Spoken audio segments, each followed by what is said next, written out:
Student, if you like my video, please subscribe my channel. We are doing estimation of halogen by Carey's method. Practice more makes a man perfect. Okay, like that, if you study hard repeatedly, you write down the notes and learn it, definitely you will get success. Thank you for watching. A known mass of organic compound is heated strongly with fuming nitric acid along with AgNO3. Here I am writing AgNO3. So organic compound is strongly heated with AgNO3 as well as fuming nitric acid in a Carey's tube. So what is, first of all, you should know what is fuming nitric acid. 90% nitric acid which is having dissolved N2O4 and NO2. That is called fuming nitric acid. When it is exposed in air, so it will brown red fumes are coming.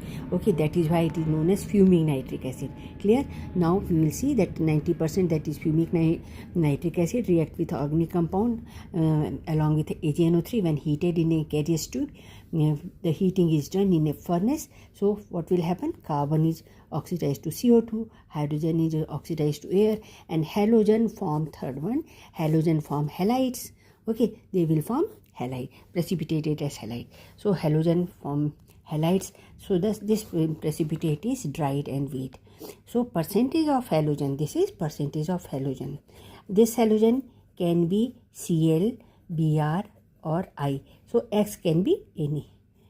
X, not tenth. Okay, this is X.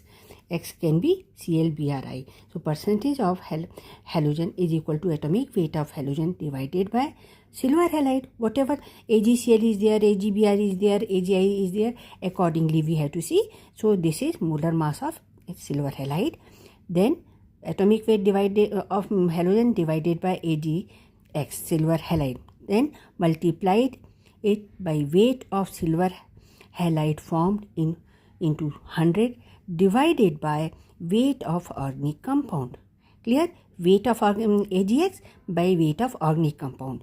Always organic compound written in the first line. So we will discuss this in calculations. Now percentage of Cl is equal to atomic weight of Cl divided by, here I have taken Cl, so it will be atomic mass of AgCl. This molar mass of AgCl. So molar mass of AgCl is equal to atomic weight of silver plus atomic weight of this chlorine. So 108 plus 35.5, it is 143.5. Put this value over here. Atomic weight of chlorine 35.5. Here I can put. Then weight of this you have to, this will be given to you, weight of AgCl and weight of organic compound. So multiply this by 100, so you will get